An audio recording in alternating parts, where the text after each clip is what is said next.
মা তুমি আপনারা এখানে?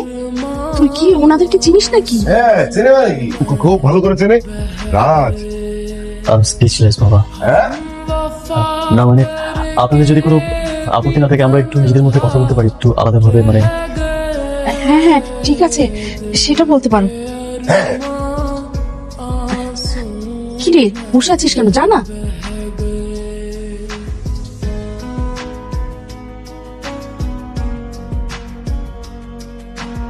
কি হলো আমি না ঠিক বুঝতে পারছি না। একটা চিমটি গেল প্লিজ। মানে আমি আসলে বিশ্বাস করতে পারছি না, এটা এটা কিভাবে সম্ভব? এত ঢং করছেন কেন? হ্যাঁ, তুমি আমাকে দেখে আকাশের চাপ পেয়ে গেছেন।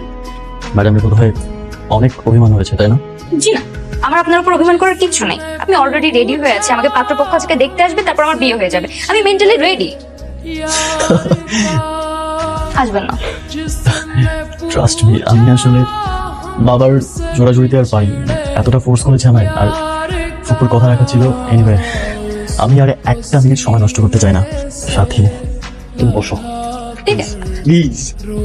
সাথী তুমি যেদিন থেকে আমার জীবন থেকে চলে গেছো আমার জীবনটা এলোমেলো হয়ে গেছে, সবকিছু তছনছ হয়ে গেছে। ট্রাস্ট মি, তুমি আমার লাইফে একটা রঙিন প্রজাপতি, আমি তোমায় অনেক ভালোবাসি। ডাক্তার মশাই হঠাৎ করে এত কাব্যিক হয়ে গেল কি করে? ম্যাডাম প্রেমে পড়লে সবাই একটু একটু কাব্যিক হয়ে যায়।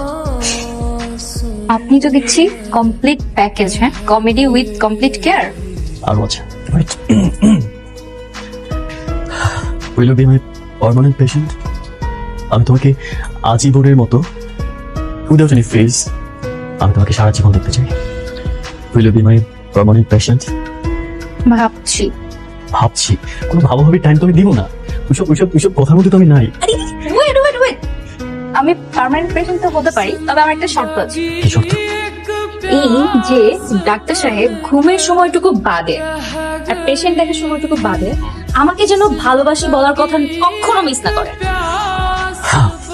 Promise promise promise. I love you. I love you.